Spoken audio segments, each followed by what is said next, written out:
Market demand for critical minerals like rare earths, lithium, graphites, and base metals like copper and nickel are increasing to meet the needs of the energy transition. If not responsibly managed, the impact of this new mineral exploration and development can have negative impacts on workers, on communities, on the environment, and ecosystems at mine sites and along transportation corridors. Benefits flowing from the mining sector must also be equitably distributed to realize the just transition promised by governments, including our own in the United States. Diverse sectors are promoting use of voluntary standards for the mining sector to improve environmental and social management and mineral development and processing and across supply chains. This panel will introduce one voluntary initiative called the Initiative for Responsible Mining Assurance, IRMA, and will provide opportunities for representatives of civil society, mining companies, and other experts to share their experience with voluntary standards, their efforts to increase environmental and social protections in the mining sector, and strategies to move toward a circular economy. And we'll talk about what that term means. I'm Christy Disney Bruckner, IRMA's Senior Policy Advisor, and I will facilitate and participate in this interactive panel. I'd like to begin our panel by turning to Amy Boulanger, IRMA's Executive Director, for a brief overview of IRMA. And Amy, could you tell us a bit about how IRMA began and some of the recent trends you've seen in engagement in IRMA? Yeah, thanks, Christy.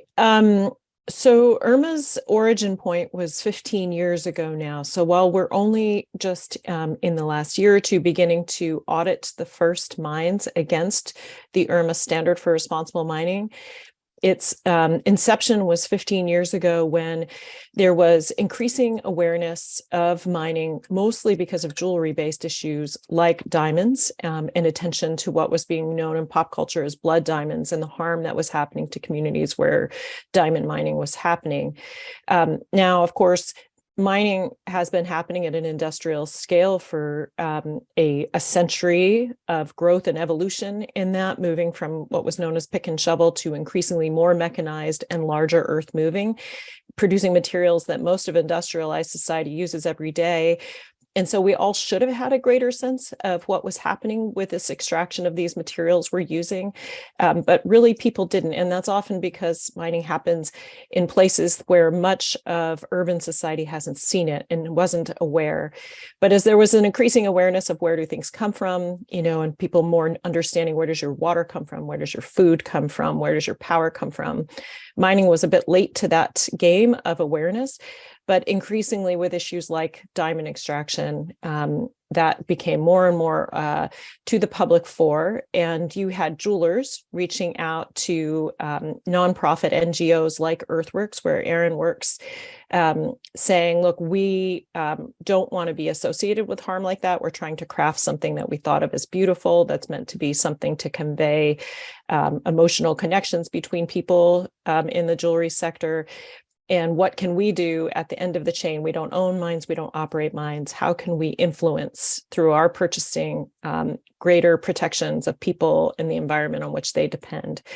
So a vision was to craft what would be a way to describe what are best practices in extracting materials, how to create market pressure for greater environmental and social responsibility, and how to go beyond just legal compliance, given that no country in the world currently has laws sufficient yet to prevent significant harm where mining happens.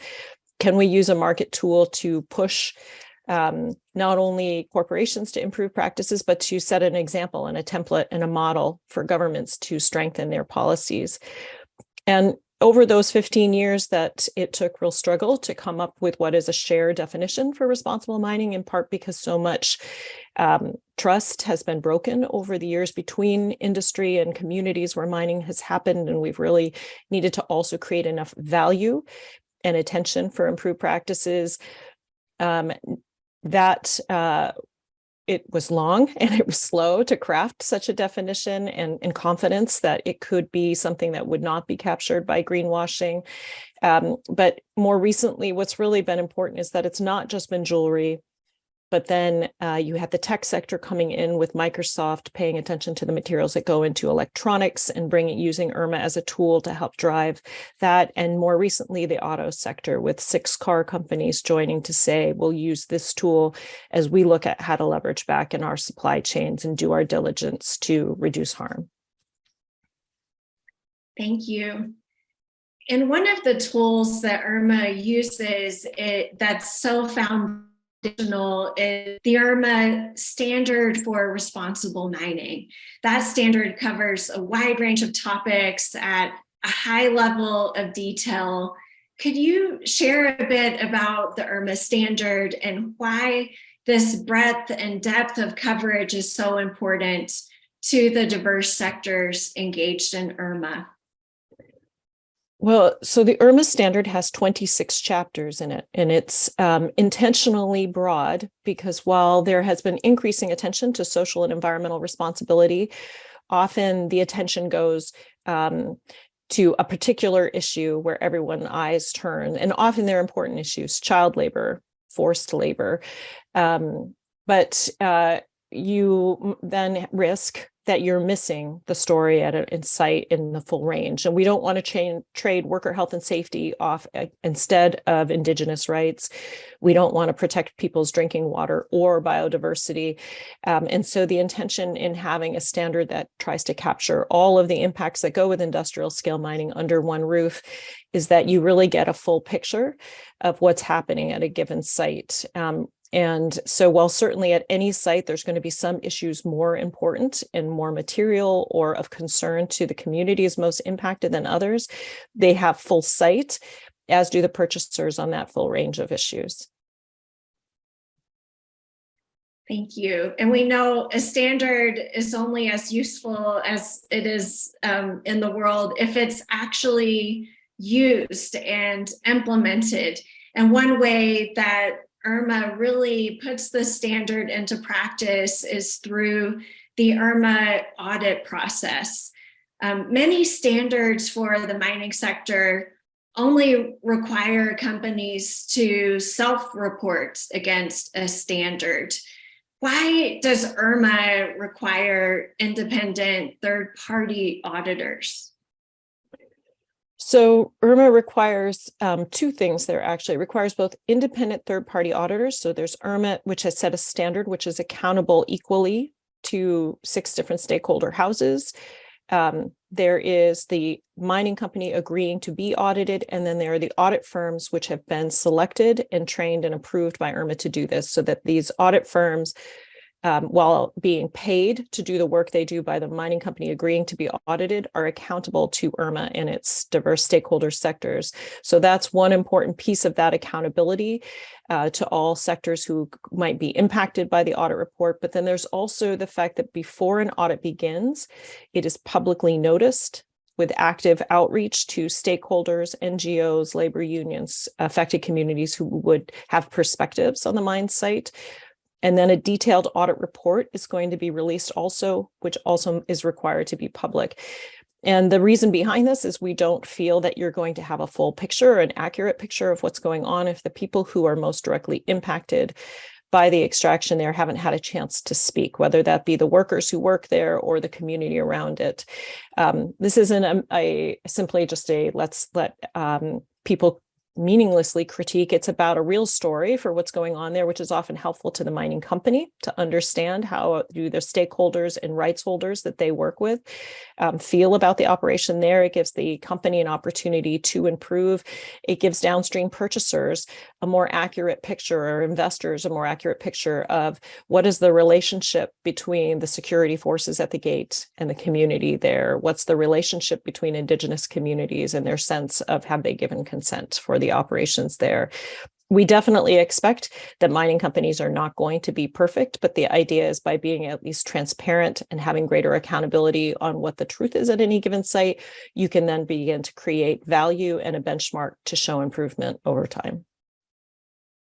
Thank you, Amy. That's a helpful overview, and we'll get into more details of the IRMA standard and talk more about the role of voluntary standards in this panel.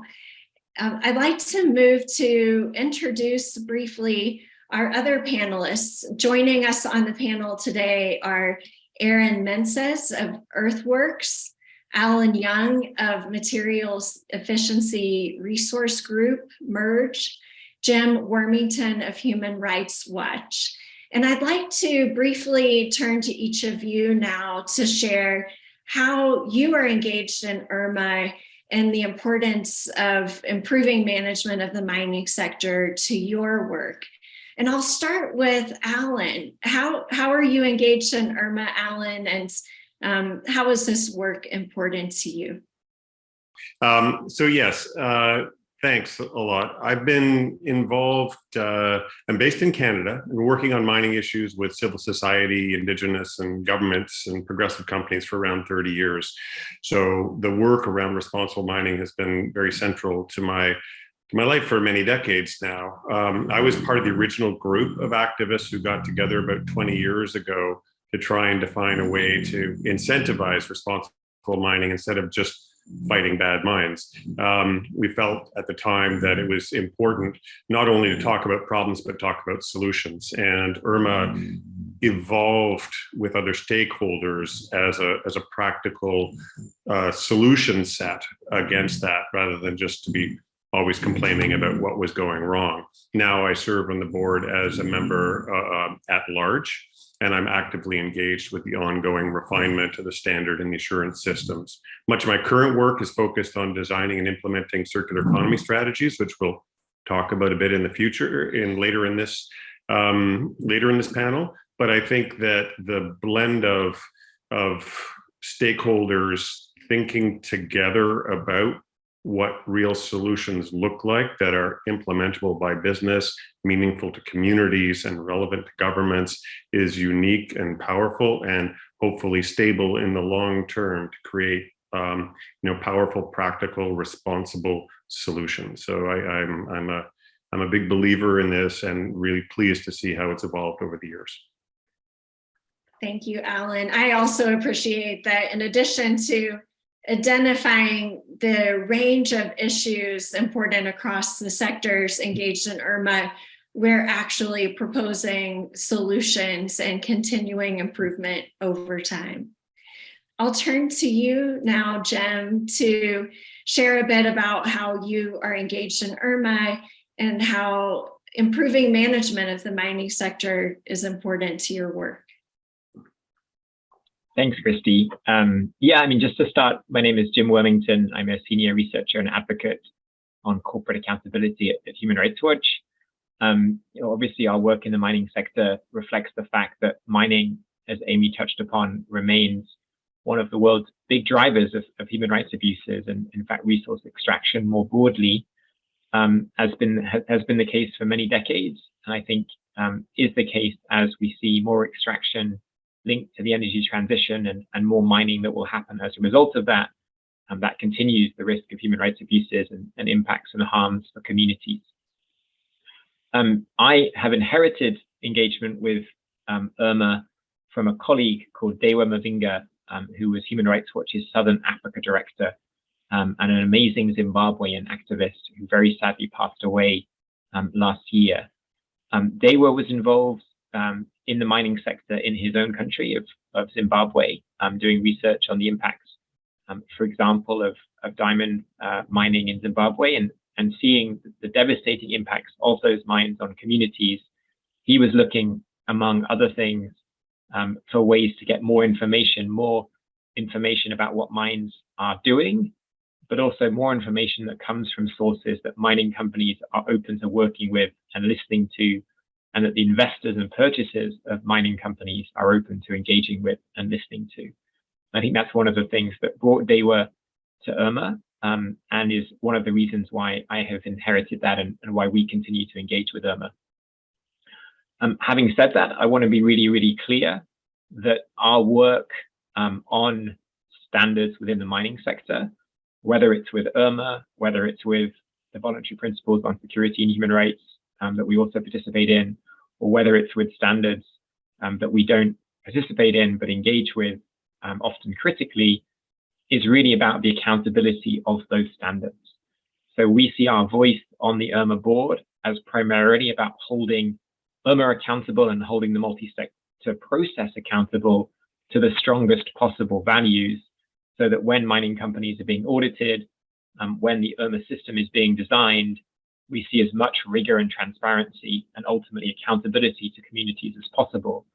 Just as when we engage with other standards, we're looking for them to reach that same level of accountability.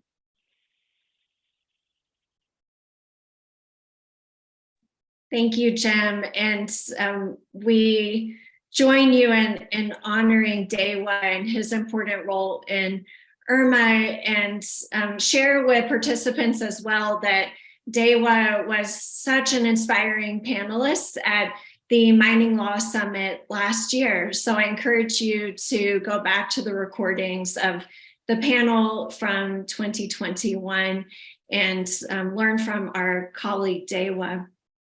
So Aaron, over to you to share how you and Earthworks are engaged in IRMA and how improving management of the mining sector is important to your work. Thank you, Christy.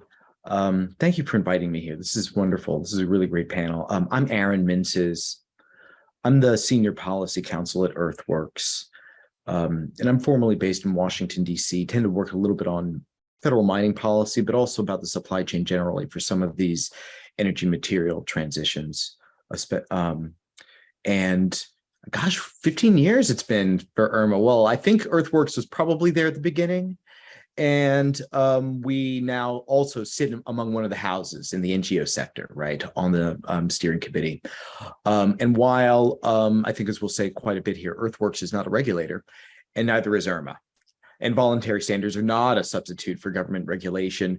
Earthworks has seen IRMA as actually a valuable tool, an additional tool to provide transparency, to hold mining companies accountable to human rights and environmental and labor conditions before, during, and after mineral activities. And we have specific examples of that. We can share, of course, more, but we also look forward to learning more about and working with IRMA on more circular economy solutions too with my fellow panelists. So thank you for inviting me here. Thanks for joining us, Aaron. And thanks to Earthworks and Human Rights Watch and Merge as well for the role that you play and the different roles you play in IRMA. And there are many voluntary sustainability initiatives for the mining sector. IRMA is only one. And one of my roles as IRMA's senior policy advisor is reviewing standards, seeing how they align, developing partnerships with other standards and institutions. And when I look at a standard, I really look at how it is governed, who's behind the standard, the depth of its coverage, how it engages local stakeholders, workers, and the third-party audit process, and how audit reports are published and made available to the public. All of these factors are so important to IRMA and to the sectors engaged in IRMA to avoid greenwashing. What is greenwashing? There are many ways to describe that term, but overall, I see greenwashing as the concern that a standard or certification is only being used for promotional purposes, and that it isn't leading to tangible, real improvements in environmental and social practice, that it's not improving livelihoods, improving protection of biodiversity, all of the factors that we're working on through the IRMA standard, reducing greenhouse gas emissions, protecting the rights of Indigenous peoples to free, prior, and informed consent. So we really at IRMA avoid greenwashing through our unique equal multi-stakeholder governance model that Amy mentioned, that we have these 6 houses with equal voting power, mining companies, purchasing companies, investors and finance sector, alongside NGOs, affected communities, and labor unions working together to govern IRMA. And some of the partnerships that we are part of really help us play a role in upholding a high bar across standards. We know if other standards aren't doing well, it can reflect poorly on us. And we work with other standards. One partnership we're engaged in is called the M3 Standards Partnership. That is, the participants include the Mining Association of Canada's Towards Sustainable Mining, Responsible Steel, and the Responsible Jewelry Council. And also because IRMA is focused specifically on industrial scale mining, we collaborate with other organizations that have already been in a process of working with artisanal and small scale miners and working on certifications and standards that support the livelihoods of artisanal and small scale miners. So examples are PACT and the Alliance for Responsible Mining. And we do have a chapter in the IRMA standard for responsible mining about how industrial scale mines engage with artisanal and small scale miners.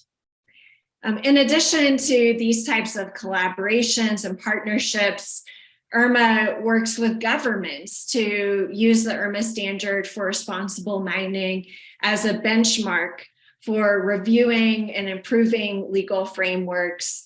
And as Erin has mentioned, IRMA is also a tool for NGOs, for attorneys to do this type of benchmarking and review and improve rule of law.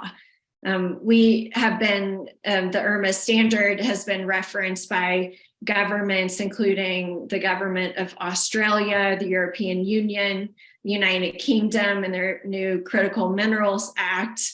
The US government, Indonesia, has undertaken a gap assessment as well to look for ways to review and improve their legal frameworks. Canada has also done this. So IRMA is really a tool that all stakeholders can use to not only push for mining companies at a mine site level to engage in audits and reporting, but also to improve legal frameworks and management of the mining sector. We know, as Erin mentioned, as a voluntary standard, our role is not to replace government, but really to complement the very important role of government, of rule of law, of enforcement, and incentives to uphold high-level standards through legal frameworks. And I know that all of us on this panel have a lot of experience working on these issues around avoiding greenwashing, improving legal frameworks. But I'd like to turn to you, Jim. I'd love for you to share how you would define greenwashing and what steps you would like to see standards for the mining sector take to prevent greenwashing. Yeah, thanks, Christy. And yeah, I think you answered that question well. I'm kind of going to build on some of the themes that you brought out in what you've said. I mean, so certainly greenwashing, we would understand it as an effort by a mining company or any company to express its performance publicly in a way that doesn't reflect the way it's actually treating communities and workers. That could be done through the media, that could be done through initiatives within communities trying to portray the mining company more positively. And of course, it can be done through audits and certifications that don't necessarily reflect what's really happening on the ground. And I think that last question has become really critical, as you mentioned, in the context of emerging legislation around human rights due diligence. And so as the audience knows, there is this trend by governments, which we think is very, very positive, to require companies to respect human rights in their operations and in their supply chains, so in who they source from. And we've seen that legislation, for example, emerging in the European Union, both generally and specific to mineral supply chains. And that's really important because that means that a company that is a big car company or big jewelry company no longer has the choice to source from responsible mines. They're actually required to. And so then the question becomes, well, what does it mean to be responsible? What does it mean for a mine to be responsible?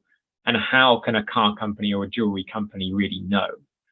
And that's where this question of standards has become even more relevant, because mining companies now want to say, we are a member of X standard, and therefore we are responsible. We have been audited under Y standard, and therefore we're responsible. And one of the things that we really appreciate about the way that IRMA talks about this is that you accept that that's not really possible. You can't have a single audit or a single certification as a guarantee that a mining company is acting responsibly, because audits only happen in a snapshot of time. And there's a whole history of the challenges that auditors have in a short period of identifying everything about a mining company. So what we think, and I think what you're saying is really important for audits to do, is to generate good information. There is no point doing an audit if it doesn't generate good information, if it's not credible. Just as there's no point reading a Human Rights Watch report if our reports are not detailed and credible and rigorous. And so if you have that perspective about what audits can do is bring to car companies and bring to jewelry companies real information about what's happening, then you get into a really interesting conversation about what should standards be and what should they look like. And the answer to that is that they're not a box to be ticked to show compliance. They're a real process to understand what's really happening at a mine site. Absolutely. And I mentioned that we're seeing a trend of IRMA starting to be referenced by governments, by legal frameworks and policies. And you've noted already some of the strengths and limitations of voluntary standards. Is there anything else you want to add about what you see as strengths and limitations of voluntary standards, including in human rights due diligence legislation? Yeah, thanks, Christy. Yeah, I think, as you say, there is some of the laws that are emerging are really grappling with this question of how to recognize and how to deal with standards within the legislation. First of all, our position is that audits are really only one tool that a company has in order to analyze what's happening at a mine site. So, for example, if a car company decides to use an audit to assess what's happening at a lithium mine, it should also be talking directly to communities. It should also have its own grievance mechanism. But obviously within audits, as I said, there are things that make audits more or less credible. And so I think that one thing that civil society is really grappling with, and that reflects also our engagement with IRMA, is what makes an audit meaningful. And I think one of the reasons that Human Rights Watch has been happy and excited to engage in the IRMA process is that you see many of those characteristics that would suggest that auditing is more credible.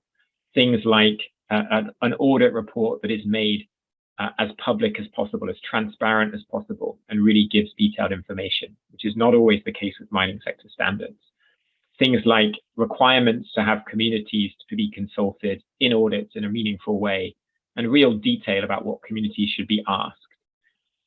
Those kinds of factors, along with the detail of IRMA's standard, I think are what encourages us that among audits, IRMA will provide that increased transparency that the mining sector is really calling for. And I think it's really important that you flagged that IRMA can be a beacon for other standards as they also try to move towards a more transparent process that will ultimately satisfy regulators. And so I just want to quickly finish by saying that it is consistent for civil society and consistent for Human Rights Watch to say that legislation is important and binding standards are important. Within those binding standards, companies have to talk directly to communities. They have to have grievance mechanisms. They have to do a whole range of things to show that they're respecting human rights, but that audits have a role in that. And the more credible the audit, the more effective it can be at providing information. Thank you so much. And Amy, you've been part of the evolution of IRMA as well, and the continuous effort to improve our audit process. And, we often talk about how IRMA as a voluntary standard really complements the role of government. I'd love for you to share a bit more of your reflections on that role of complementing government and creating market demand for good governance. Well, I think we're at a time, Christy, where it's very vogue to be very critical of government, but it's an incredibly difficult job that government is asked to do, providing the range of support from housing to healthcare, to access to food, to safety, to access to clean drinking water, all of the work that government does around the world in a range of really difficult and challenging situations. And often governments are deeply under-resourced for a whole range of those essential things and services they provide. And many will feel like, dealing with what are our mining regulations is not their top priority. And furthermore, often regulating mining may feel for some of them like it's in conflict to accessing funds that come through tax base from mining. And so there's a tremendous pressure on government at times not to regulate to their fullest. And so what we're trying to do is both create a market draw and evidence that better environmental and social responsibility is better for business in these places, that give a permission slip for government to do its job there and protect the environmental and social values where mining happens. From a very direct mechanical perspective, countries with governments that don't have sufficient funding to really get in and rewrite their own codes can use the IRMA standard as a template for what is best practices in environmental and social responsibility and protections at site in a format which is written to audit, to regulate, and to oversee. So it can be something they can draw on.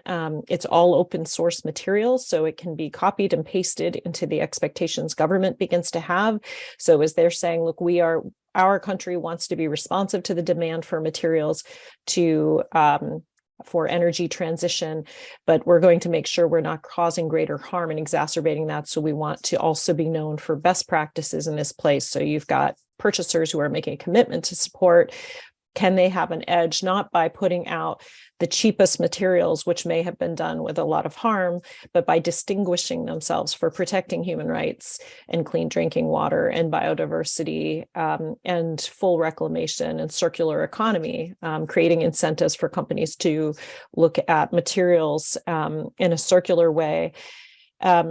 Governments can encourage mining companies in their jurisdictions to be audited against IRMA and create safe, encouraged spaces for labor unions and the communities who live around there to offer their own perspective into audits.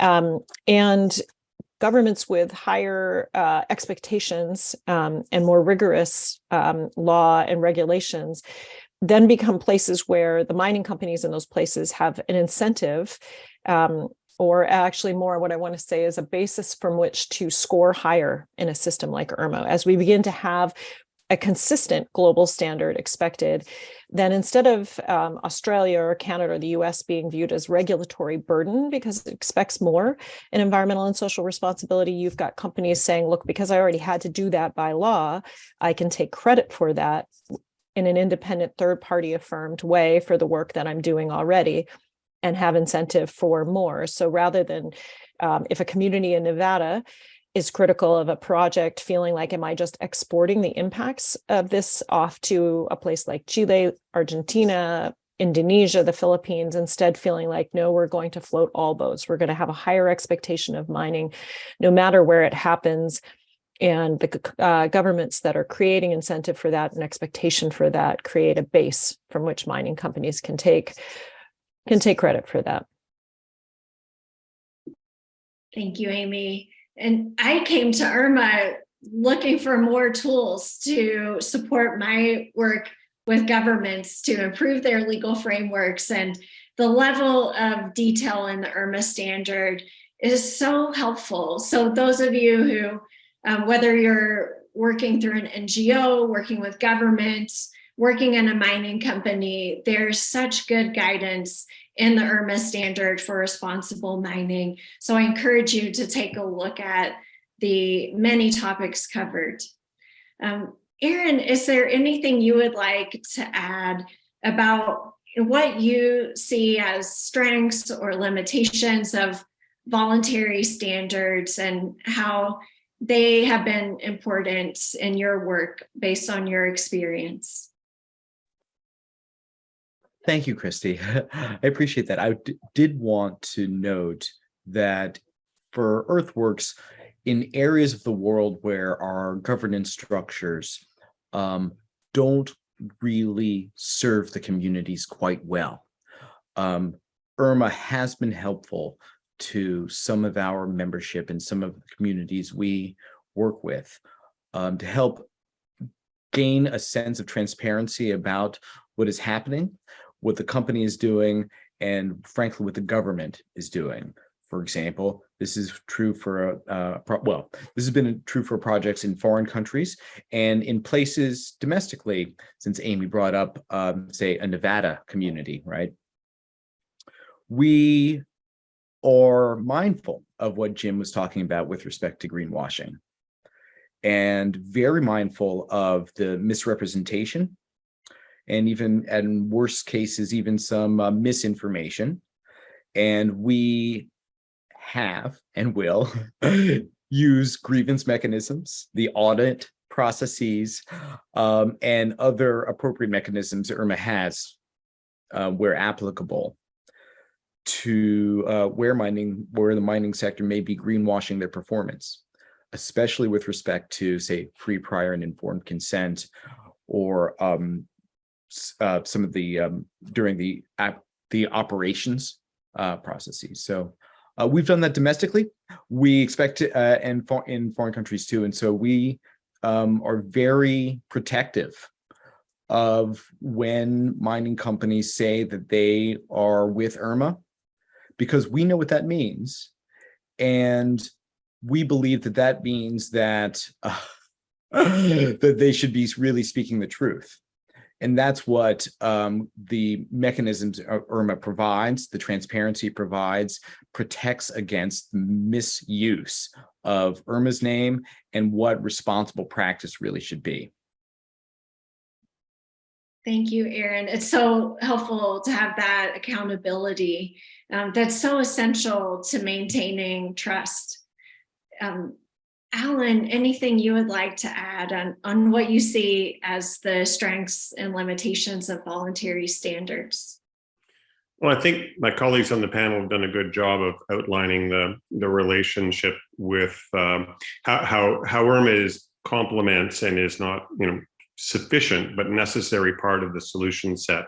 And I think the way I think of it is, governments and regulations often provide the stick of legal compliance, and voluntary standards, especially ones like IRMA, do help to create a carrot that says, if you do this, not only will you not be charged, but you will be rewarded and recognized in the marketplace. And my work with governments using things like IRMA have allowed them, as my colleagues have suggested, to think that a higher standard actually creates benefits and attractions. So this carrot and stick blend of voluntary and regulatory things is really important for companies and is increasingly attractive to governments. I think we've talked about that. The other thing that's really helpful as I look at different businesses, whether it's automotive, whether it's investors or others, electronics and increasingly green energy. These are all companies who want to do the right thing. But doing the right thing in the mining sector is complicated, and you're busy trying to create your product and market your product and sell and distribute your product. If on top of that, you also have to, figure out, well, what is good mining? Actually, what does it look like? And to have the voluntary standard as detailed as IRMA provide a proxy and provide an accurate window that other people have developed in a multi-stakeholder environment, be able to turn to that and say, I can trust this.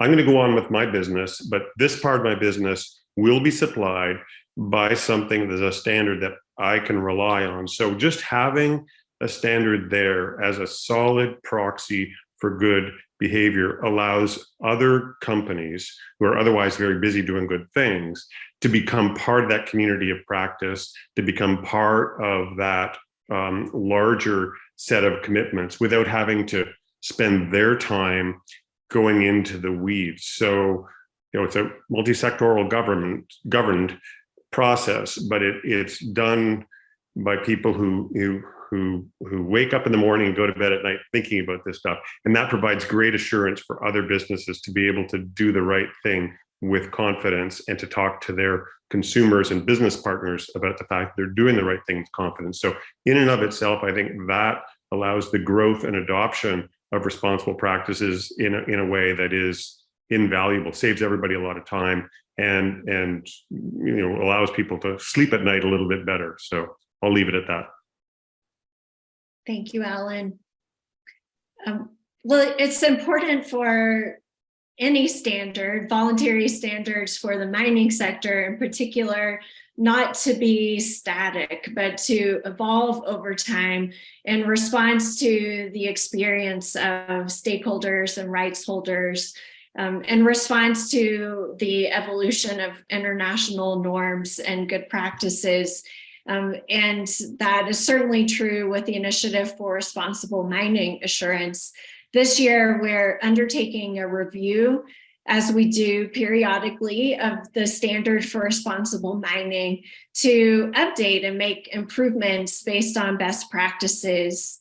One of the topics that we're focused on in several expert working groups, one of our working groups is focused on mining and circularity.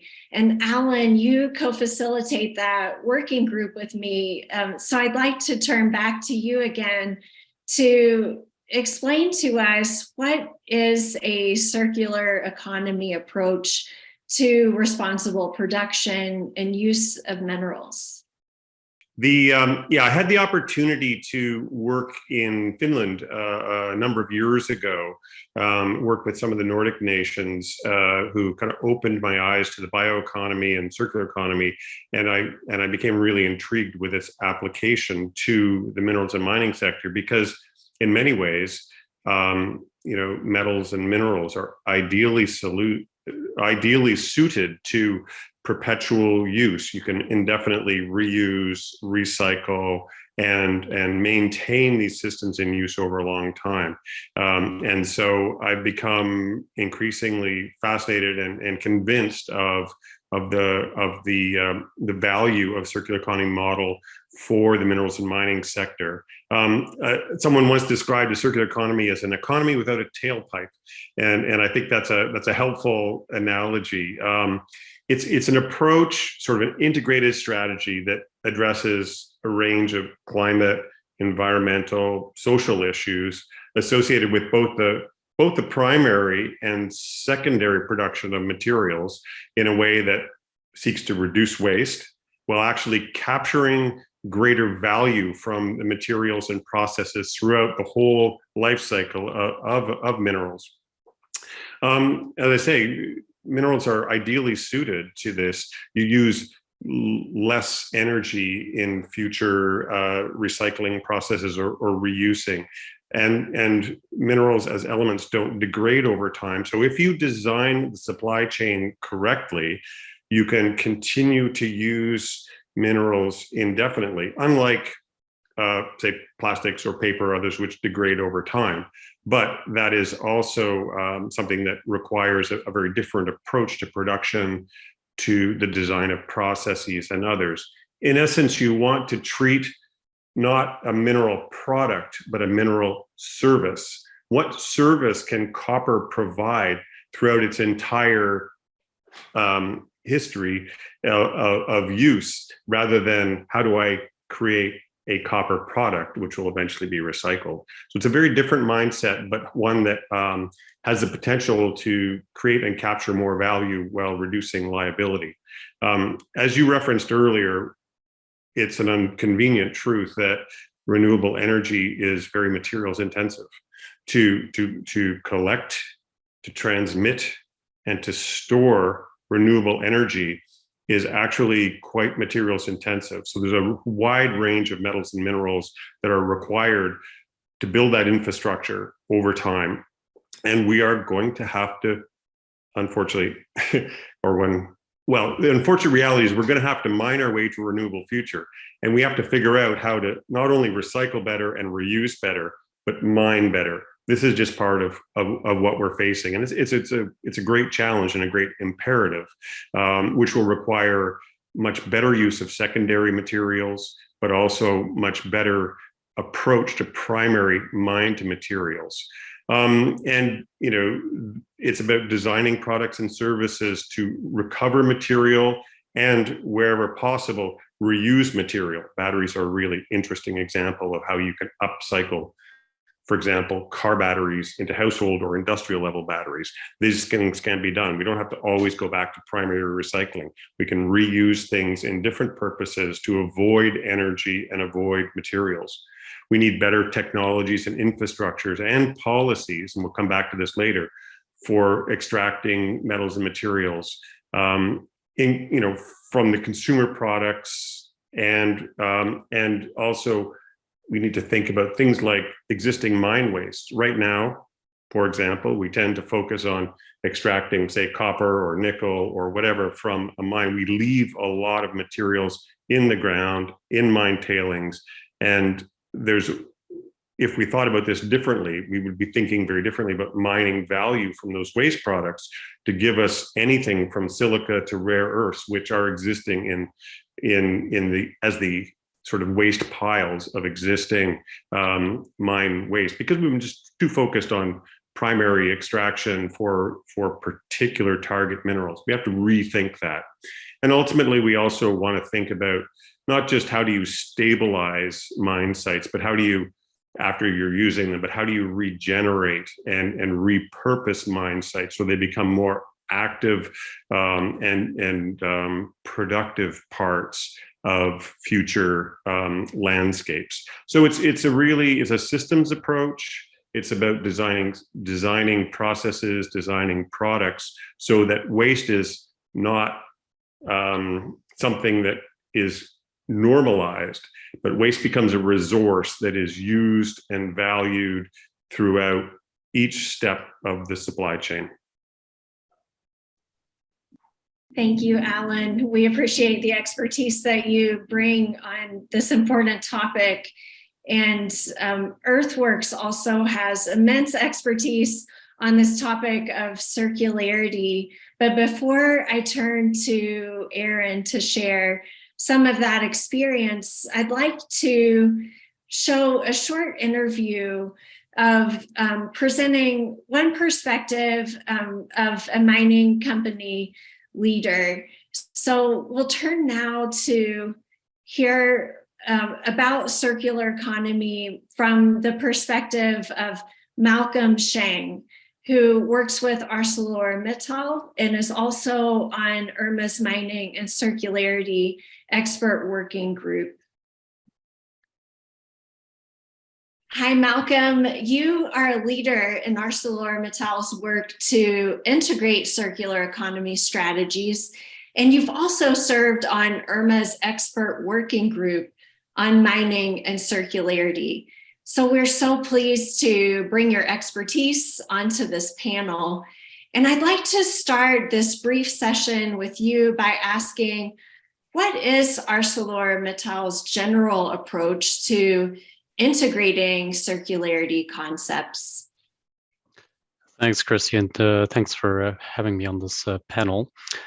So before I jump into, I guess, our approach, I'd like to just take a step back and give everyone a bit of context in terms of really what's key drivers are in terms of sustainability for the company are right now.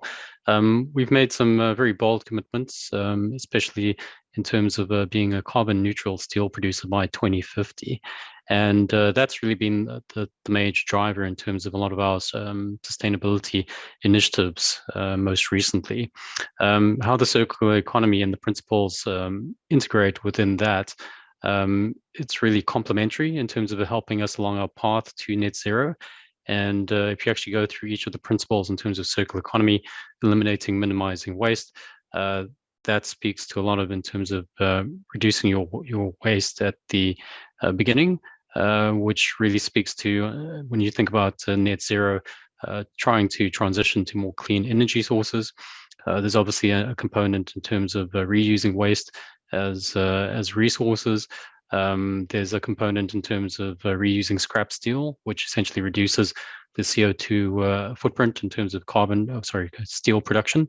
So it's quite important in terms of us, I guess, being a bit more involved further downstream. We've actually made 2 strategic acquisitions this year in terms of scrap steel, and that does 2 things. It obviously helps lower our carbon footprint, but then again also speaks to us integrating some of the principles of the circular economy within our strategy. And the third one, in terms of regenerating nature, as it pertains to net zero, there's obviously a portion of the carbon that we can't reduce or avoid. So essentially, we're looking at ways of offsetting those residual emissions. On the mining side, in particular, where I'm involved, we were looking at these principles. We're at the start, I must preface that and just say that, but we are looking at ways of integrating them throughout our operations. We're starting first, however, with the mine waste that is produced, which is quite a significant portion, tailings mostly, as well as waste rock. But obviously there's other elements of the circular economy that we can start to integrate, and we will be looking at doing that later. Thank you. For those in our audience who are not as familiar with your company, and even those who would like to learn more, what materials does ArcelorMittal currently develop, and what level of recycling do you already see in those materials? Sure. So I'll split them into, I guess, 3 very broad buckets. In terms of producing materials, in terms of products, we are very simply a integrated steel producer. We're actually I think, first or second largest steel producer in the world. So steel essentially is our main product.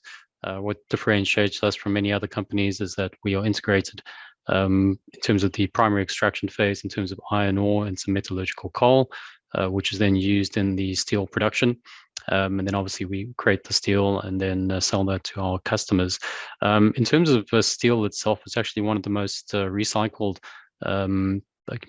metals in the world, from what I understand.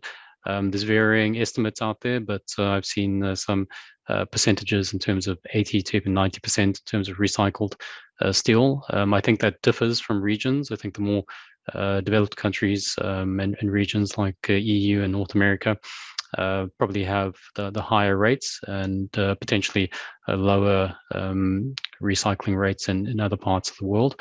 So that's the main, obviously, a product that we produce. The other products we produce, they're more, I guess, waste byproducts, and that's why I sort of wanted to speak about them. We do create certain types of slag in our steel production, as well as different types of gases that are released. And I have some lovely examples there in terms of the circular economy. We found some ways of reusing the slag as potential fertilizer, as well as ways of using it in construction materials, road building, concrete, etc. And even some interesting work done in Brazil in terms of using some of the slag for coral reef restoration. So that's quite interesting and an innovative use of the material. And then in terms of certain types of gases, I'm not a steel production expert, but we do have some wonderful examples. The one example is what we call circular carbon, which very simply we're building out a pilot plant in Belgium, if I'm not mistaken, right now, which the idea is to capture a carbon-rich gas from the steelmaking process. And we're using microbes, which I think were identified by a company called Lanzatech, who we partnered with to turn the carbon-rich gas into ethanol.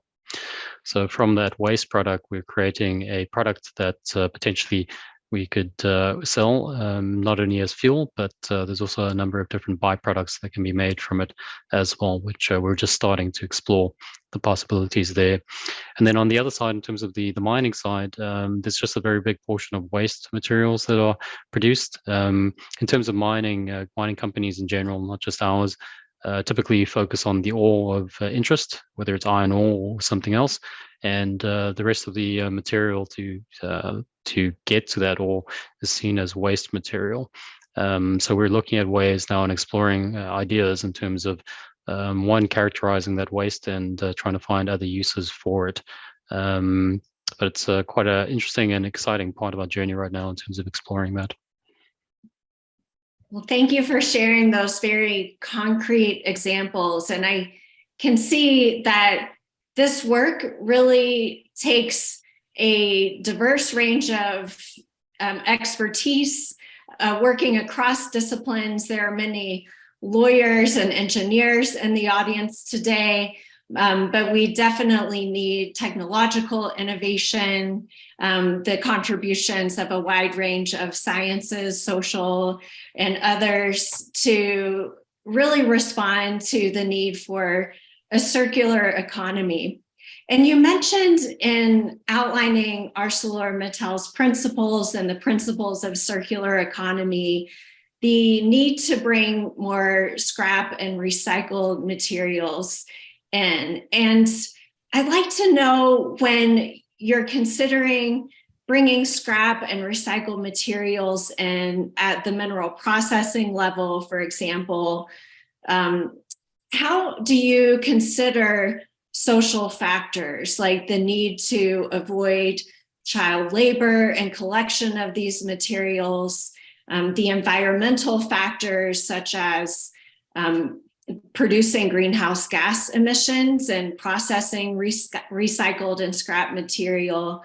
But what strategies do you propose to avoid these types of social and environmental issues when bringing scrap and recycled materials into supply chains? It's a very good and important question. So in terms of the scrap steel, I can't speak to that too much detail, but I do understand that we've acquired two scrap steel recyclers in Europe, and it would be at least my assumption that since those players are quite strategic and mature players in the field, that they have mature systems in place to essentially ensure where they are getting the scrap steel from. I think one thing to note, Christy, is that in terms of the circular economy, for it to actually function and function well, it really needs an ecosystem built out around it. And very simply, I don't think it's completely there yet. There's a lot of talk in terms of high-level discussions about concepts like traceability using digital twins and blockchains, et cetera. But in terms of actually those solutions being mature and readily available and fully integrated in different waste streams, I don't think we're there yet. I think there's a lot of work that needs to be done for that to happen. Obviously, once that's in place, then there's a lot more confidence in terms of where you're getting different materials from the secondary market, that they're coming from responsibly sourced locations and also using responsibly sourced means. So unfortunately, my answer is right now is that I think different parts of the waste streams are probably at different levels of maturity, and there's probably room for improvement in terms of adoption of other systems and technologies to improve the responsibility in terms of the sourcing of these secondary materials. In terms of the waste streams, I think, well, in terms of the mining side, I mean, we basically control that waste stream in terms of what we produce. So it's really sitting with us, and it's really part of, I guess, our environmental permits, etc., in terms of complying with certain measures in terms of what we can actually do with it. And then obviously we're going through a process now while we're exploring uses for those waste materials in terms of what they're made of, very simply going to the very fundamentals in terms of what they're made of and what potentially can they be used for safely, obviously. One last thing I just remembered, so your previous question, you did ask the percentage in terms of recycled amounts. I did give a bit of light on the steel, but in terms of the waste product side, I think that's a little bit more of a gray area, especially in terms of mining waste, because we haven't really explored too much in terms of mining waste being used across industries and other uses. I would venture to say that that's probably quite a low percentage and ripe for opportunity. Thank you, Malcolm. On the topic of tracking and tracing, we certainly see increased demand and focus on that, and recognize it can be even more challenging for secondary materials, recycled and scrap materials. So definitely lots of room for innovation on that topic. Agreed, and I think initiatives like IRMA, those bodies that can actually certify responsible organizations, will also just reduce the likelihood that these secondary materials are coming from, I guess, irresponsible sources. Right. In your incredible experience working on this topic, what do you see as the most effective strategies for mining companies to integrate concepts of circularity into mineral development and processing? It's a very good question, and there seems to be, I guess, polar opposite opinions in terms of the circular economy as it applies within mining. There's a lot of companies out there that actually see it as a threat and don't want to be involved.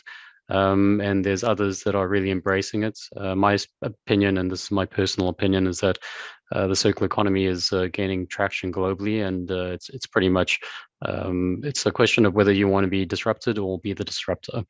And I really see there's opportunities in terms of embracing these principles, because not only can they improve profit margins and reduce liabilities, but they can also open up avenues to new markets. As an example, like I mentioned on the steel side, we've identified that potential production of ethanol from the carbon-rich waste gas. That's opened up a whole new potential market that we can enter in terms of bioethanol-based products. And substantial estimated revenue generation has been predicted. So you're looking at upwards of, I think it's 70 million euros from last time I saw annually. So there are these wonderful opportunities out there that very simply, I think the business case is there. And it's really got to be the business case that drives this. I think that's really what it comes down to. You asking a lot of companies to step out of their comfort zone and move into areas of the supply chain and markets and other markets that they might not be initially focused on. And my sort of advice would be find a champion and give them a mandate and invest in those people in the company. In the mining side and the processing side, we're very good at being very efficient at what we do. However, we haven't really spent a lot of time exploring other uses and even understanding our waste. So one, I would suggest spending a bit of money and understanding your waste streams. That's not just material, it's energy as well, even human capital. And then spend a bit of time actually exploring uses for that waste across industries and also within our industry. I will end off and just say that one lovely idea that I remember from my university days, and it's always stuck with me and it's very appropriate now, is that one of my old professors said that there's no such thing as waste. It's just a resource in the wrong time, wrong place, and wrong state. So with that lens and with a bit of money investment and time behind that, I think you can unlock literally a lot of value for a company. Like I've said in that steel production gas example, in terms of bioethanol, tens of millions of dollars worth of value. And I have others, but I think I'll leave it at that for now. We certainly see a business case for implementing circularity concepts. And we also see a range of legal frameworks starting to drive more action on this topic, from the development of mine plans to how minerals are processed, and an increased level of demand for this from civil society that is impacting the social license to operate of mining companies. So we really appreciate you sharing your expertise, your experience. Is there anything else you would like to share in closing today? I think, sorry, excuse me. I think one thing I will say is that, like I mentioned, the circular economy seems to be gaining more traction globally. And although a lot of companies in the primary extraction phase industry see it as a potential threat, there's been a lot of studies out there that very simply state and show that due to our continual population growth, as well as people's desire for higher living standards, that primary extraction isn't going away. It's going to be needed and significantly for the future, even if the circular economy is fully adopted. What the circular economy does allow, in my opinion, is potential for companies within the primary extraction sector to start potentially looking at getting involved further downstream the supply chain, because essentially it can help, like I mentioned before, potentially grow revenues in other areas, as well as secure the resources that essentially we sell as an industry. It was actually, I think, Anglo American that coined this term a few years ago now, whereby they mentioned they were moving from being a primary extractor to a materials service provider or materials provider. And if you really think of it in terms of a mining company, depending on what you mine, you probably aren't a primary extractor. You're probably a company that provides something else. We provide elements that create steel. A company that, for example, provides thermal coal probably doesn't just provide thermal coal, it provides energy. So what do you actually do as a business, and how could that potentially change your strategy? On the thermal coal example, I'm from South Africa, and many years ago, a company I think called Exxaro produced a lot of thermal coal, but when they realized that the renewable energy transition was occurring and very real, they really looked at their strategy and what they did as a business, and they realized, like I mentioned, that they were actually an energy producer. Because of that, they broadened their mandate and started to invest in a bunch of other energies, renewable energies, to provide to their customers. So it's really, I guess, this concept of the circular economy is really, in my mind, giving companies within the primary extraction resource side opportunities now to really question what they do as a business and potentially expand their strategy. I love how you frame this as an area of opportunity, of focus for business planning and development, and a focus area for companies to maintain relevance today and moving into the future.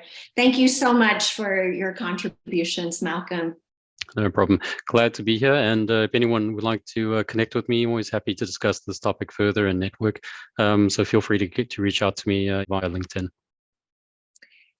Aaron, I'd like to turn to you now to share some of your experience and the work of Earthworks on this topic of circular economy and strategies that Earthworks is promoting around this issue and moving toward a circular economy.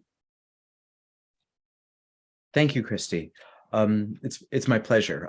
Circular economy is one of my favorite topics because it is one of the best ways we can actually reduce demand for new mining. And the most responsible mining is the mining that never has to occur. So this is how it gets done. Japan and South Korea and the European Union and the state of California all have pretty good models for how this should be put together. Noting quickly, Alan was speaking about the entire circular economy for all kinds of products. I did want to speak briefly just to say batteries, EV batteries, or to some of the so-called energy transition materials we should be recycling. The European Union has a battery directive, and California's lithium-ion car battery recycling advisory group is coming out with some really simple recommendations. A QR code on a battery, like a label, battery label. That'll tell us what's in it, where it's from, where it should go.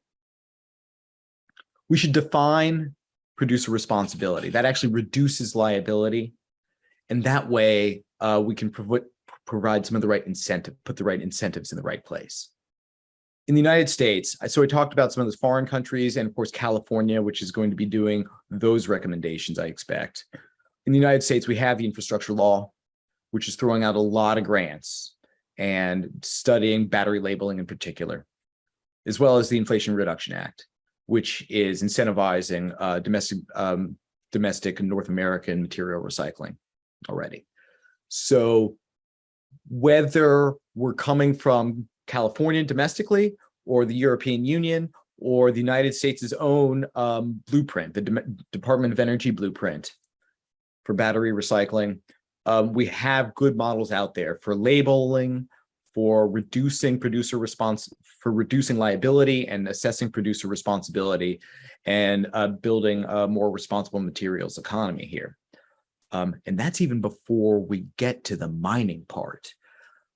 Also, the byproducts. So that would be remining the mine waste for some of the materials we had used to throw out. The economics of this has been thrown on its head. We used to throw them out because they were waste and we couldn't afford to mine them. The mining companies, that is, that has now changed. And that's because of the Inflation Reduction Act and the infrastructure law and the Defense Production Act. The government subsidies for remining mine waste, the byproducts, has flipped the economics of this on its head so that it's now economically feasible to get this done. And geologically speaking, the elements sought, the materials sought, are ubiquitous enough in the waste such that, given these grants and incentives, it's available, right? And it's easier to do. So now the question is, what are we going to do? Are we going to get the materials through circular economy, recycling, reuse, and material substitution? Are we going to get it from remining the mine waste? And IRMA, I'm looking to IRMA, right? Because IRMA is looking to do an IRMA standard for mineral processing, as well as you've already looked into the exploration process too. And so I'm hopeful that as we move forward for the next 15 years, we'll have solved the climate by then. But as we're sourcing over the next decade or so, to the extent that we're looking at some of these unconventional feedstocks, that would be remining mine waste byproducts, that we have a way of saying, oh, you know what?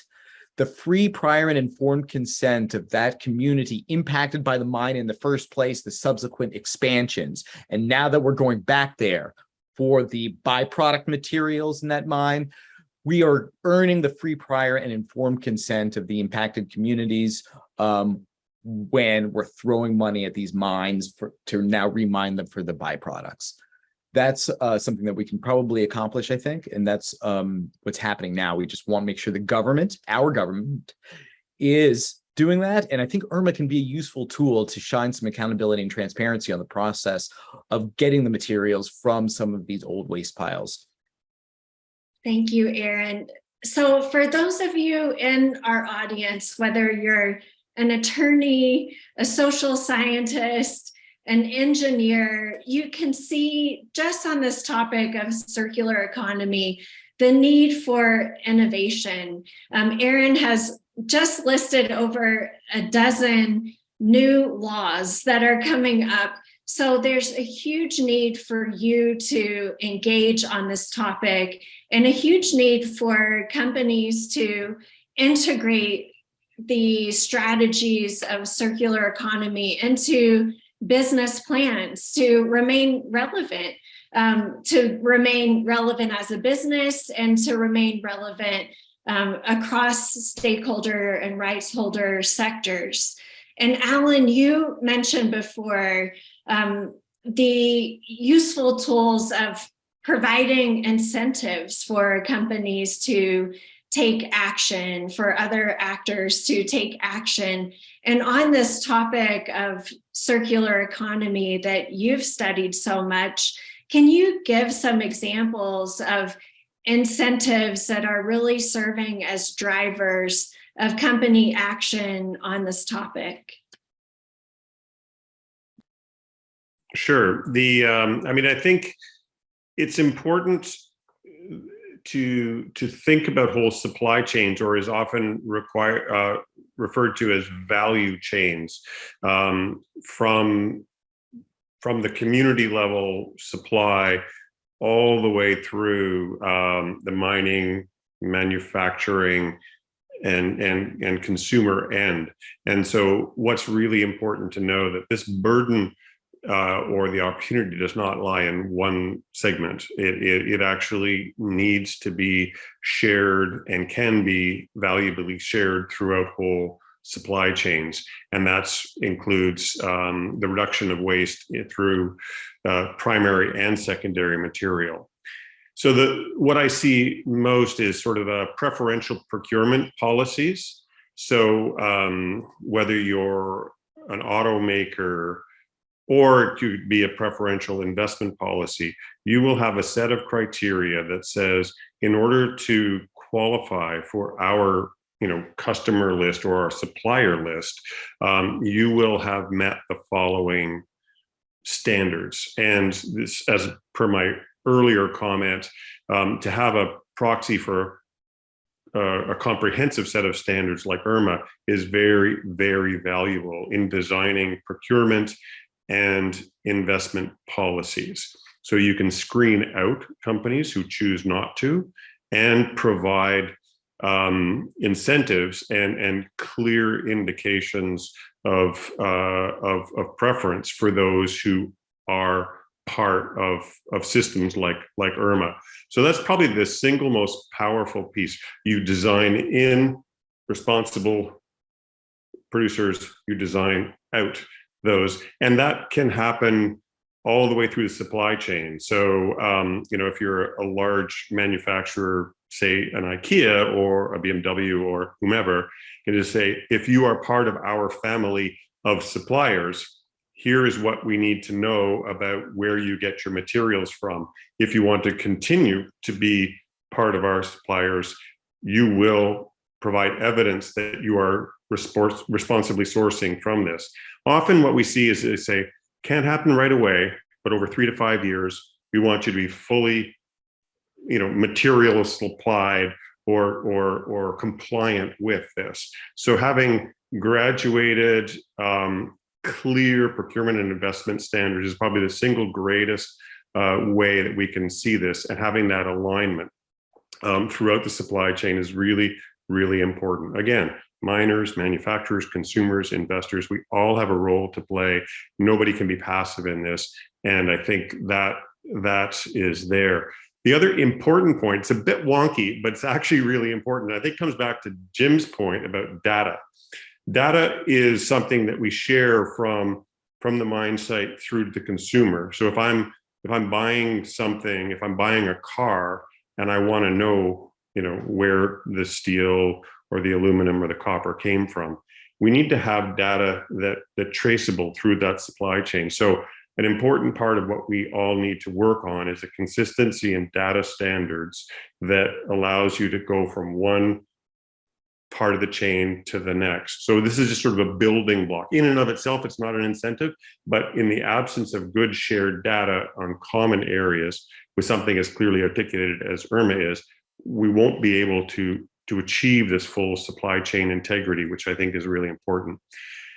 If you look at the government or the public side, You know, if this is important to governments, and I think it is increasingly, supporting the development of regional infrastructure to collect and process metals, updating regulations to characterize metal and mine waste as desirable resource, not just a liability to be managed for future generations.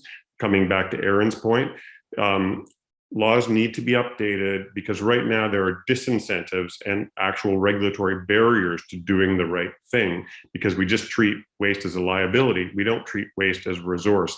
When companies are avoiding penalties by isolating waste instead of engaging markets by using waste more intelligently, they are hobbled in their ability to take part in a circular economy. So I think there's a regulatory element of thinking about waste differently, thinking about infrastructure responsibility differently, and then, of course, as I mentioned earlier, there are issues within supply chains that can be aligned to make sure there's consistent flow of good information and the signals that come from the consumer all the way back to the mine site to say, you do this, you're in. You don't do this, you're out. And I think that all of those things can be done, and there are many opportunities to do them, and people can always feel that their business is part of the solution set by articulating these kinds of procurement, investment, and waste characterization elements. Thank you, Alan. We're nearing the end of our panel, but before we turn to just a round of closing remarks, Jim, is there anything you would like to add on how Human Rights Watch is integrating strategies for circular economy related to the mining sector? Thanks, Christy. And if I'm allowed, I'll make this my closing remarks too, because I think I can integrate the two. I wanted to touch on something that Alan mentioned a little bit at the end there, which is around kind of the market dynamics for this, but maybe take it in a slightly different direction. I think we all have to be conscious that the kind of infrastructure that we're asking supply chains and mining companies to build out has a cost, right? We're requiring them to do things differently. And as Alan says, to pass more transparent and more rigorous data about the impacts of those operations through the supply chain to consumers and to companies who are buying their products. And the reason we want them to do that is because we want mining companies to be honest about how they're treating communities and workers so that they treat communities and workers better. And so that if you're a consumer and if you're a car company or a jewelry company, you know how your supplier is acting so that you can put the right kind of pressure and incentives into your contracts, into your business with them to make them respect human rights. And it's true that that has a cost. But let's also kind of reverse that question and say, what is the cost of not doing that? And the cost of not doing that is that then the burden, the thing that we're asked to pay a little bit more for is actually having those impacts directly on communities and directly on workers, who we would say are people who can much less afford to lose their water source, to lose their homes, to be fired upon by security forces when they protest a mine. And so we have to think about the fact that what we're trying to move towards is a more rigorous and a more realistic system that really protects everybody within this environment as we move towards a climate conscious and climate safe world. And I think just to finish on the circular economy piece of that, one of the reasons that the circular economy we hope will emerge will because it makes financial sense. It's better for a car company to recycle its aluminum than it is to mine it. And so the other thing that happens if we start to genuinely build in rigor and transparency into mining is that we understand the true cost of mining, the actual economic cost to communities and workers, and we ask all of us to bear that economic cost. And I think that can only also incentivize the circular economy as we move towards a more responsible model. Thank you, Jim. And I'll turn to you, Aaron, to share a brief closing thought with our audience as we end our panel. Thank you once again for inviting me to join this panel. I just, as a close, I'm really grateful for the opportunity to talk about IRMA and the opportunity for it to be an important tool for transparency for communities we represent in the face of what we see are unjust domestic mining laws. And so only because we're closing here at the University of Arizona, where we have, I think it's this year, the 5th most desirable jurisdiction in the world for mining investment under a law that is now 150 years old this year. We're urging, the government to update its mining law and our mining regulations, something we hope to see maybe as soon as next year. And if they do that, and if we update our law and we have IRMA certified mines, then I'd be pleased to have you invite me back next year, Christy, to actually point to a responsible mine in the United States. Will you? So let's work together then to update our mining law, to update our mining rules, and to certify some IRMA, 100% certify some IRMA mines, and then invite me back next year. I look forward to that discussion then too. Thank you, Aaron. Let's rise up to that challenge. Alan, any parting thought you'd like to share as we close? My thinking is very much aligned with I believe Jim's thoughts on reflecting the true cost of waste and emissions rather than making them invisible, as is often the case. I mean, our existing economic and financial system often really hides the cost of pollution. So we are in effect actively subsidizing the degradation of planetary health, and that's just bad accounting, aside from many other bad things. And so making that visible and internalizing those costs to our day-to-day actions and choices is probably the single most important thing we can do to move us toward responsible sourcing. We are paying a pollution premium now. The shift toward things like IRMA and responsible sourcing is not a net cost to the economy. In fact, we're wasting immense amounts of capital now. There's a lot of data on this. The economic benefits of circularity are immense. The McKinseys of the world and others. This is not a hair shirt to wear. It's a rich economic opportunity to grasp. It is time to stop squandering so much value through wasteful practices and to turn that around, to grasp those opportunities and turn waste and similar practices from liabilities into resources. So I think making those true costs clear, building them in, we will see a rather remarkably rapid transfer where companies can and will transition, and consumers can and will transition to making the right choice. So I see this, I've been working this stuff for 30 years. I've never been more excited by the opportunity that's in facing us. This is not, this is not another liability and cost. This is an opportunity to be grasped, and there are billions of dollars as well as immense health benefits to be capitalized on through this approach. So it's exciting times. It is exciting times and such an opportunity moment. So Amy, back to you. You opened our panel, and I would love for you to close us out with some brief parting words to our audience.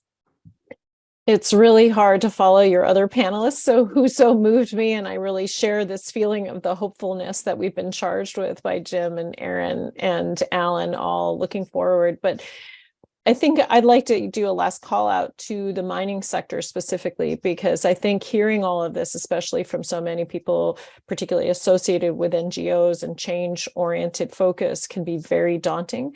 I've had mining companies say to me, does the public really want to know what's going on in industrial scale mines? Is this much transparency actually valuable? And can people handle this story? And I think as long as people have these iPhones and YouTube videos and otherwise, people know the story is out. And in fact, we need to rewrite that story and have a more honest accounting of what happens with the materials which industrialized society uses every day. We are all complicit in their use, and getting those materials out of the ground is hard work. And it does a lot of impact and harm where it happens. And by having a more honest accounting and driving value for solutions that are far more creative and innovative and reduce harm, we just create a lot more space for a lot of bright minds in the mining sector and in the end brands that purchase from them to flourish and offer us something better that a climate stressed world deeply needs right now. And so I completely agree with the challenge and the encouragement offered by other panelists for the private sector rise to this moment. We see many doing this already, and it would be really great to get to a critical mass that can meet the world's needs right now. Thank you, Amy. And thank you for being a wonderful, attentive audience. Your attention is an honor to us. And we hope you'll be a continued ongoing part of our work, of this conversation. You can find us at responsiblemining.net. Reach out to us there. And we really look forward to hearing from you and keeping this discussion going. Thank you.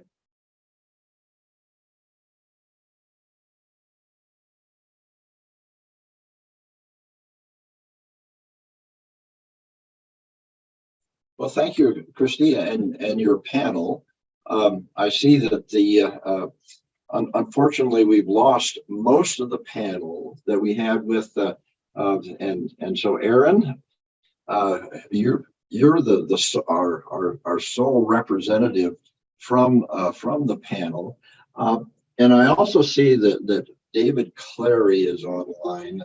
Bernadette, can you see if you can promote David, because he had a number of questions, and I think that it might be useful to have him available to visit with.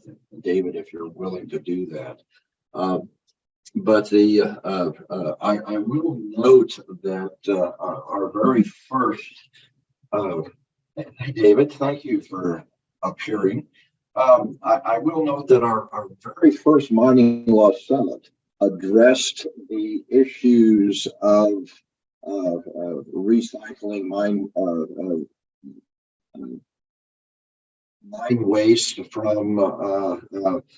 from historic contaminated properties, and there was a lot of value identified in those properties, but because of the restrictions on liability, mining companies wouldn't touch that with the proverbial 10-foot pole, just because as soon as they turn the shovel, that they're socked with the environmental liability going back to the beginning of time.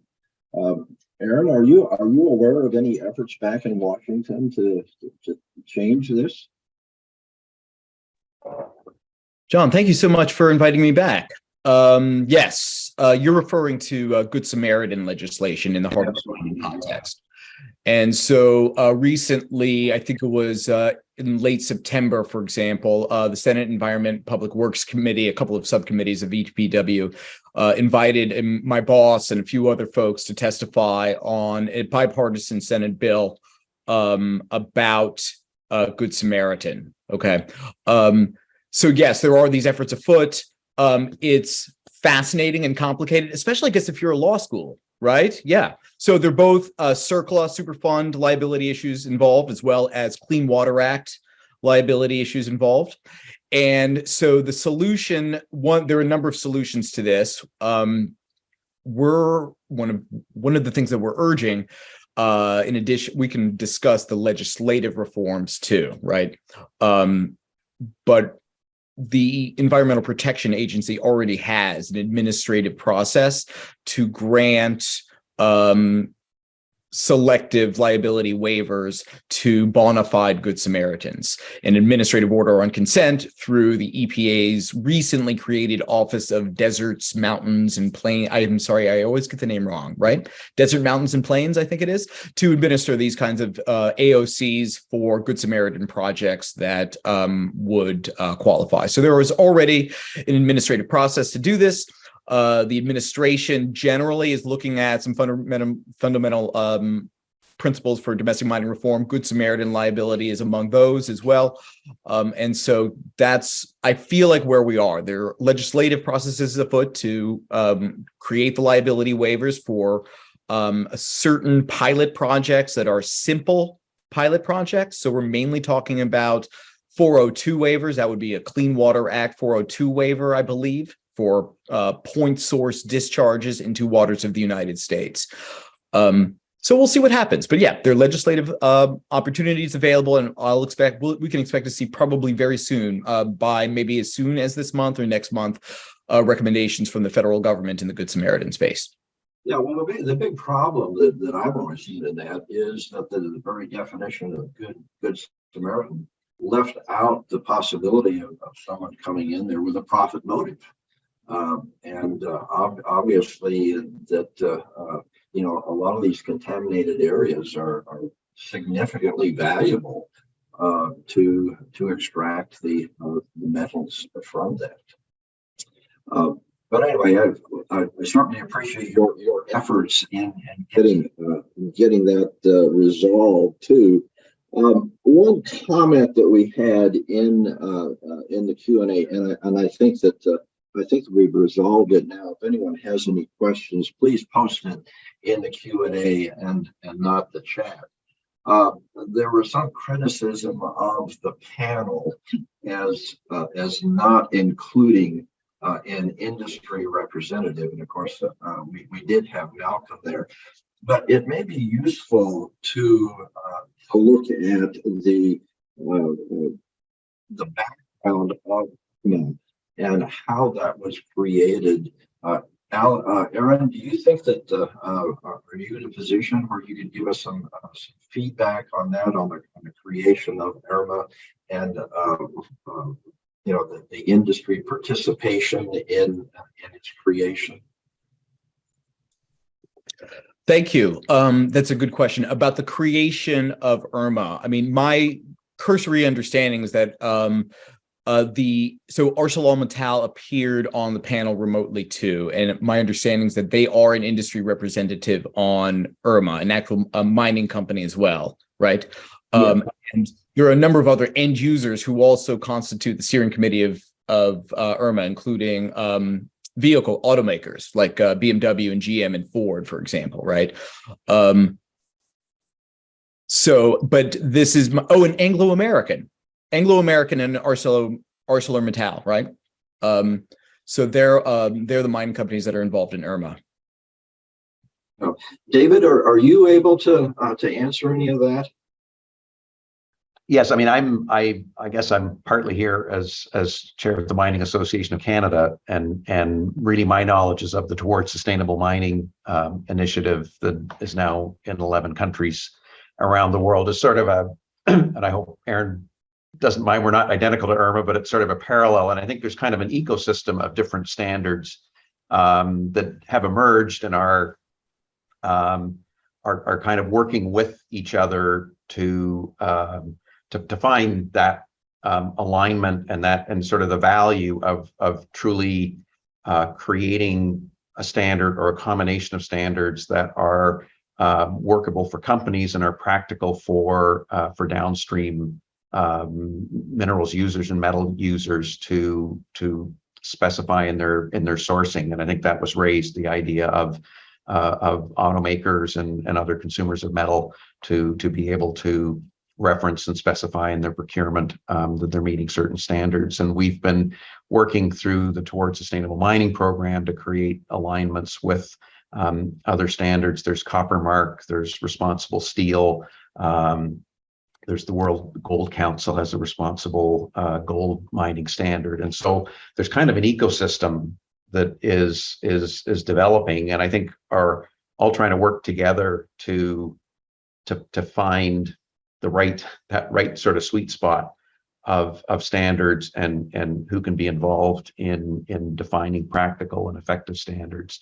And certainly I know IRMA has been part of that as well. So I think there's a number of different sources of industry representation, or a number of different places that it shows up in areas like Copper Mark towards sustainable mining and IRMA and the different standards that are in use. Yeah, thank you. Either Aaron or perhaps you, David, we talk about the audit to indicate compliance with these various standards. Are those audits publicly available, or are they held by the mining companies themselves?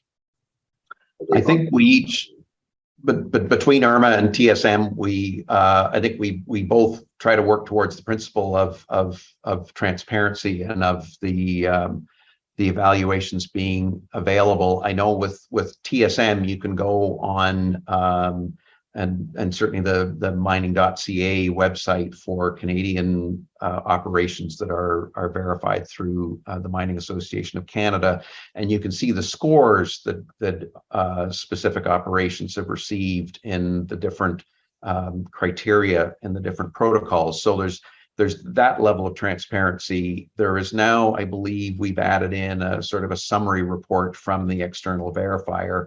I'm not, it's not sort of all the notes of the verification, but we have been trying to build out that picture of transparency, certainly in the scoring, and then for people to be able to understand a little bit more of what has gone on in the verification.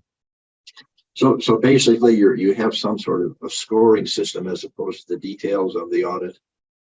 Yes, and so it would be, I won't give the number. There's 40 or 50 different criteria, or maybe more than that, and so you would see the score in each of those criteria, but not necessarily the audit details would work back into kind of what evidence and what internal data was collected by a verifier, and that is not all available publicly at this time, but we're sort of, and I think all of the standards are working to that principle of transparency and people wanting to understand what's behind scoring. I think we're all working towards expanding on.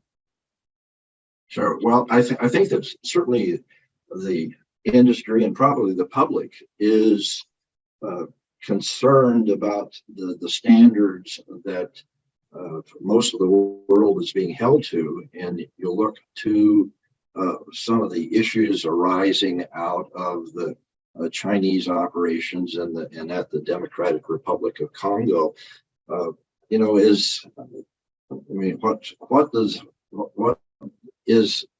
are these standards going to really benefit of the responsible industry, or are they simply encouraging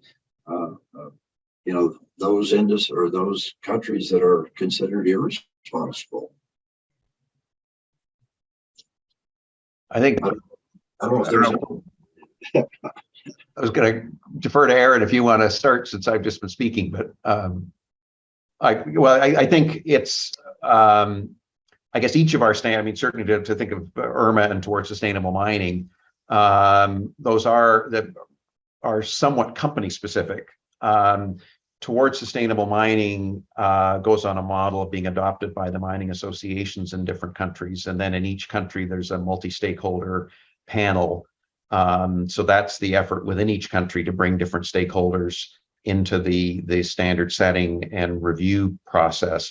And so it is somewhat dependent. The TSM model is somewhat dependent on individual countries becoming involved in the standard, and then bringing in the communities of interest within that country into the standard setting and assurance for that country. So it doesn't necessarily, I think what we're then really relying on is the supply chain, and I think probably IRMA is somewhat the same, that we're relying on the supply chain interest to then start to put pressure on, say, more errant countries that their mineral supply will be less valuable or perhaps even shunned if they aren't participating in one, at least one of these standards. And I think certainly a standard where there is outside community of interest oversight of the standard, which I think both IRMA and TSM have, and also that external verification. So in a sense, I think without the supply chain component, the requirement of material that meets a certain standard, there are limitations to how much I think the voluntary standards can address in terms of particularly countries where the overall situation is problematic. Aaron, you have any thoughts? Yeah, David, that's a really good point. Thank you, John. The voluntary standard does go a lot further, though, when we have domestic law that's beginning to enforce mineral sourcing provisions, in particular, the Inflation Reduction Act. And I'm referring in particular to, the 30D, this is the electric vehicle supply chain mineral sourcing provisions. And of course, the 45X, this would be the critical material, production tax credit. And so if we're going to be building either the circular economy or the supply chain domestically or through North America, so it won't be entities of concern, John, is the language of the IRA statute. That would include the ones that you mentioned. So because we have law, the IRA, because we have money through the IRA and through the infrastructure law, I would expect that some of this mineral sourcing is going to occur in free trade agreement countries.